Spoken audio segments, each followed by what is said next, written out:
He's known by many titles: protector of widows and orphans, apostle of fraternal charity, advocate for immigrants and families, and founder of the Knights of Columbus. His name, Father Michael McGivney. Steve Kiltonick has the story of this model parish priest and his journey to beatification on the road to sainthood. On October 31st, 2020, Father Michael J. McGivney was beatified at the Cathedral of St. Joseph in Hartford. McGivney is the humble parish priest who founded the Knights of Columbus in 1882. His beatification was the culmination of a 23-year journey since his cause for sainthood was launched in 1997 by Hartford Archbishop Daniel Cronin. McGivney's story begins in Waterbury, Connecticut, where he was born on August 12, 1852, to Patrick and Mary Lynch McGivney, the oldest of 13 children.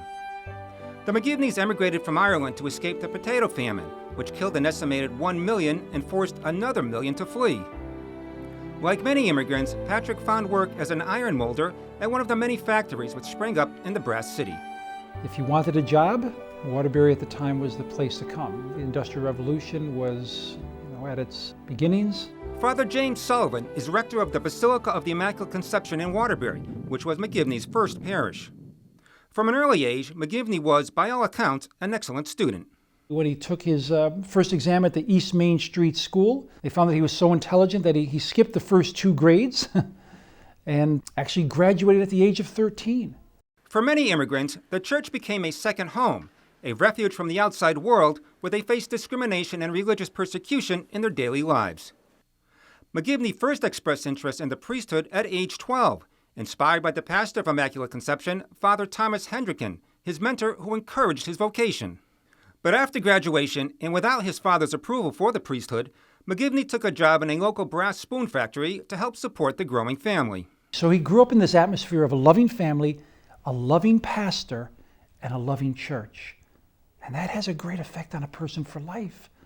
In 1868, after 3 years in the factory, McGivney traveled to Quebec's St. Hyacinthe Seminary to study for the priesthood.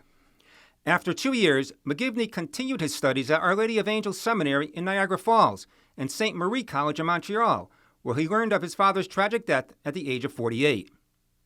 McGivney returned home to support the family, which could no longer afford seminary tuition.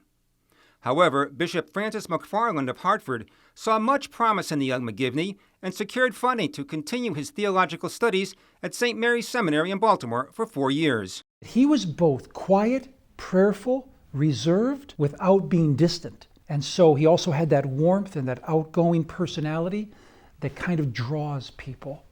Father McGivney was ordained in 1877 and celebrated his first Mass that Christmas Day at Immaculate Conception with his widowed mother and family present.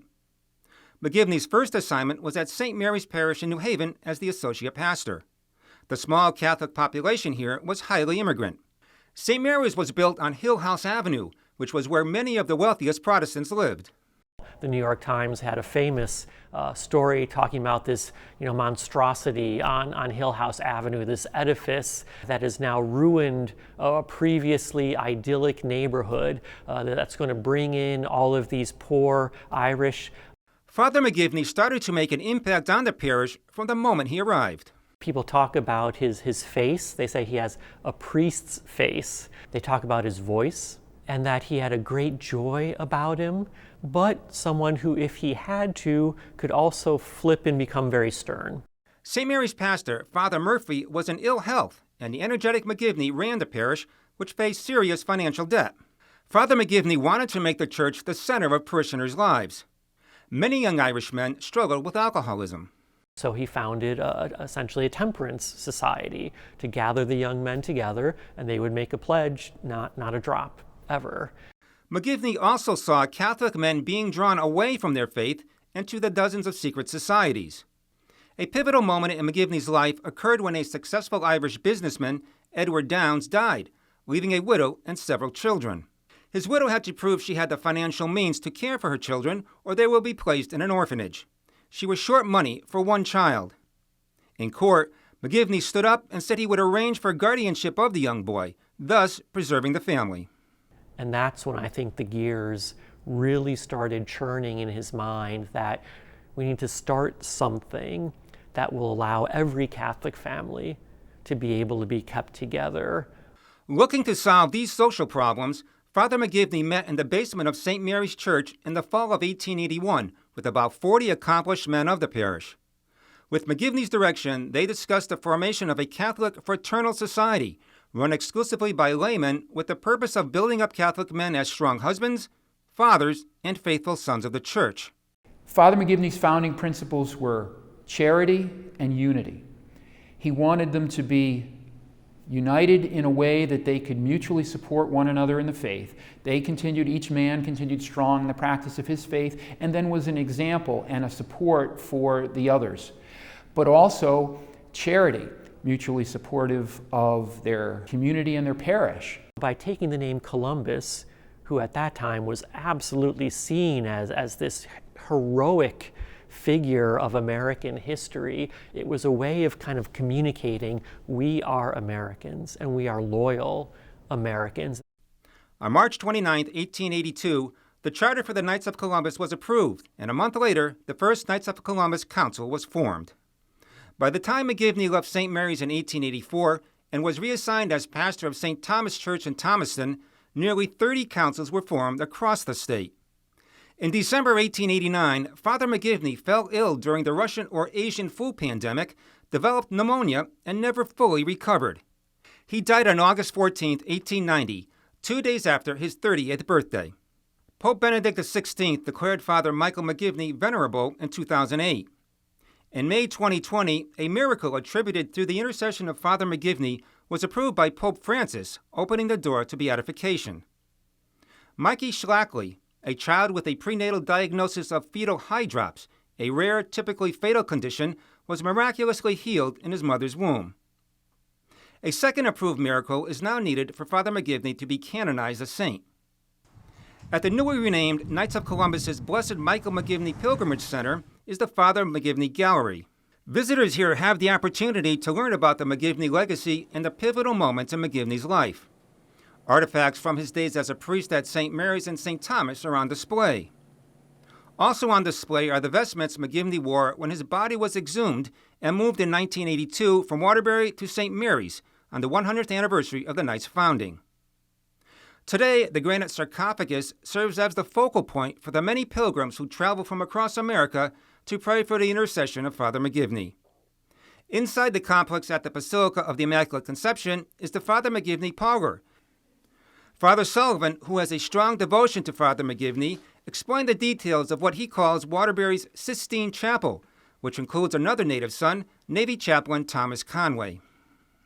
Blessed Michael McGivney, dressed in white, sort of pointing the way of Father Thomas Conway, leading him out of the Philippine Sea where he died, going down to the USS Indianapolis, and pointing the way to heaven. The four pillars of the Knights of Columbus include an angel holding a heart symbolizing charity, an angel holding a chain symbolizing unity, the two priests embracing each other, symbolic of fraternity, and an angel draped in the American flag, symbolic of patriotism. Also depicted is the Knights of Columbus banner held by St. Michael the Archangel, the Holy Family, which was central to the life and mission of Father McGivney, and the image of the Holy Spirit moving from darkness into light. Monsignor John Bevins served as rector of the Basilica for 24 years. He's promoted Father McGivney's beatification cause for nearly 3 decades. I was praying for myself to live just long enough to see him beatified. I said, now, Lord, you can take me. Bevins and other Waterbury Catholics are very proud of Father McGivney because they consider him one of their own. Here was somebody who walked these streets, who worked in factories here, whose family was raised here. This is somebody that we can really identify with. Father Michael McGivney, the humble, compassionate, and model parish priest, a visionary who has left an indelible mark on 2 million Catholic men and their families across the globe. For Real to Real, I'm Steve Kiltonic. Father Sullivan said the church hall at the Basilica will be converted into the Blessed Michael McGivney Parish Center. He hopes it will attract Catholics from across the state and beyond who want to learn more about Father McGivney's life story and connection to Waterbury. The goal is to have the center completed by August 12th, the day designated as the feast day of Father McGivney. And the Knights of Columbus are dedicated to pro-life outreach, including their ultrasound initiative, helping to raise funds for crisis pregnancy centers. During this Lent, a special Witness for Life event is taking place in the diocese. The 40 Days for Life, an international effort aiming to end abortion through prayer and fasting, community outreach, and peaceful vigils. The campaign began on Ash Wednesday and runs through March 28th. For more information, we have a link at diospringfield.org.